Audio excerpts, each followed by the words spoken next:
I am very glad that I made it as one of the most outstanding students in the honor roll. First of all, I would like to thank God for this wonderful day and for guiding us in a very productive school year. This is not the end, but a good start on our journey because we still have a long way to go. As what our teachers always say, it is okay to have some peers, barkada I mean, if they will lead us to do the right things. I'm happy to say that most of my friends led me to the right direction. In the future, there are some challenges that we will encounter. We just need to remember that we still have room for improvement, being able to respond and cope up with the things we need to master. Eventually, this will help us to succeed in life. Christ should be in the equation to make it complete. Like what my mother always reminds me, that whatever accomplishment I obtain, I should be happy and grateful. It should inspire me to aim for far better excellence.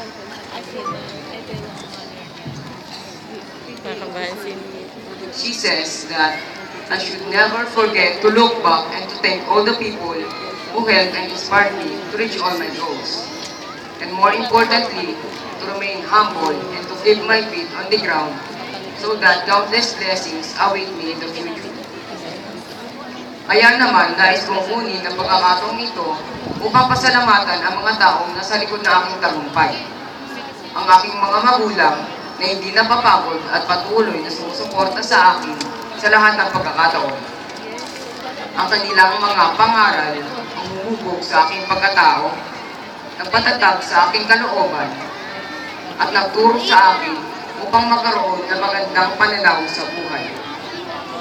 Gayon din sa aking mga naging guro, tagapayo at tagasanay na dahil sa kanilang sipag, tiyaga at pagsisikap, naging ganito kataas at kalayo ang aking narating.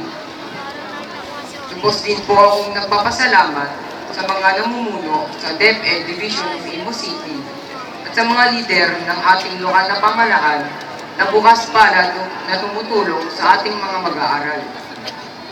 Dahil sa kanila, natupad ang aking simpleng pangarap, ang maging kinatawan ng Pilipinas sa mga international competition. Noong una, tandang-tanda ko pa na halos maliit ako sa aking kinaupuan. Dahil galing sa mga eksklusibong paaralan at may sinasabi sa lipunan ang aking mga makakatunggali. Ngunit tunay na di matitinag ang puso ng mga Pilipino. Kasama ng panalangin at tiwala sa Panginoon, walang di makakaya. Dagdagan pa ng pabaon ng mga taong naniniwala sa aking kakayahan, binigay ko ang lahat ng aking makakaya. Ginawa ko ito hindi lamang para sa aking sarili at pamilya, kundi para sa aking paaralan, lungsod at bansa. Nakamit ko ang tagumpay na aking inaasam. Isang patunay na ang puso ng isang Pilipino may paniniwala sa Panginoon at sa kanyang sarili ay matatag na umaharap sa anumang hamon ng buhay.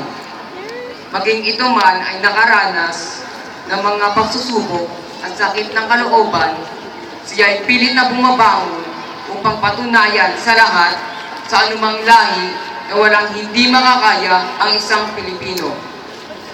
Binabati ko kayong lahat, mga kapwa ko nagsipagtapos, at naway ang puso ng isang Pilipino ay laging sumaatin. Ngayon din sa aming mga guro, maraming salamat po. We are the fruits of your labor.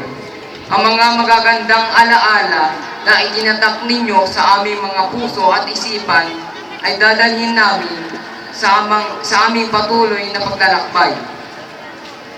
Naway, ang pagpapala ng Panginoon ay sumaating lahat sa gabing ito. Salamat po.